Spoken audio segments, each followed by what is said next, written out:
told your friend you're not okay? What if I told you the most mind-bending psychological thriller of the year is basically a single-player version of Among Us? Forget everything you know about cheap, trendy, social deduction. Gnosia isn't just a simple mystery about finding an imposter. It is a terrifyingly deep exploration of fractured identity, endless time loops, and cosmic horror. Put your spacesuits on because we are hunting the hidden truths of this sci-fi masterpiece. I wake up, I feel like it's Monday. Something's going wrong with all the chemicals up in my brain. All of a sudden, I don't look at anything the same way. Gotta build up of my thoughts sitting in an ashtray. I'm sorry that I'm so inconvenient, okay? Just let me be me and I'll stay out of your way. I can see the way you look at me, I'm such a disgrace. The premise is deceptively simple. You wake up on a drifting spaceship alongside a crew of bizarre, deeply flawed individuals. But there is a massive problem. One or more of the crew members has been infected by a mysterious, hostile entity known only as the Gnosia.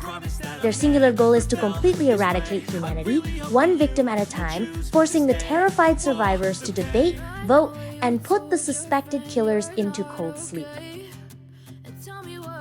But when you inevitably fail and die, the universe doesn't end. You wake up right back at the beginning, trapped in a relentless, agonizing time loop. Every single reset shuffles the roles. Meaning, the trusted ally who heroically saved you in the last loop might be the monster slitting your throat in this one.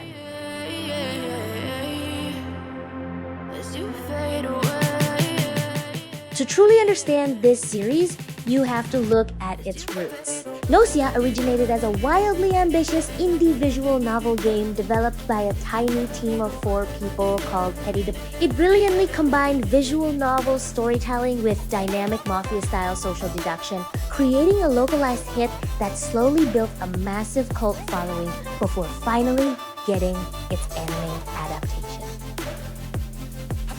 The anime elevates this lore by hiding devastating character motifs in plain sight. Take a close look at the Gnosia entity itself. It isn't just a generic alien parasite. It is a cosmic metaphor for the utter rejection of human logic and empathy. Characters who are secretly infected exhibit microaggressions and completely shift their established dialogue patterns, mirroring how isolation decays our social humanity.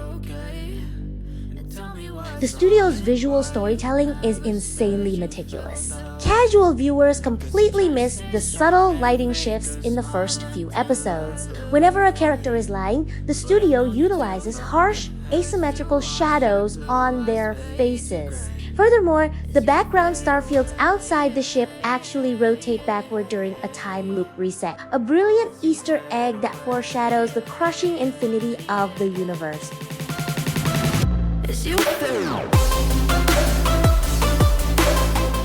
So, how did the hardcore sci-fi otaku react? If you browse Reddit or an anime or check my anime list, the consensus is incredibly passionate. Fans of the original indie game were initially terrified the anime would ruin the interactive debate mechanics, but the overarching sentiment is pure relief. It is being heavily praised for maintaining the claustrophobic dread and complex character arcs without feeling like a cheap video game. Let's play! However, it isn't completely immune to criticism. A vocal minority on Twitter complains that the endless time loops in the middle episodes make the pacing feel incredibly repetitive and stagnant. But the diehard fans fiercely defend this, arguing that the agonizing repetition is entirely the point, forcing the viewer to feel the exact same psychological exhaustion as the protagonist.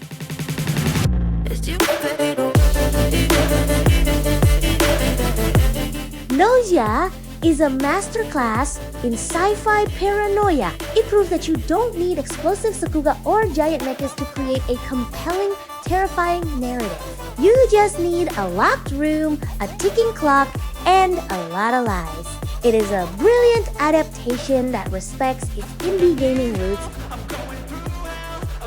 But I will leave you with this mind-bending final thought. If a perfectly crafted copy of a human being genuinely believes they are human, at what point do we lose the right to call them a monster?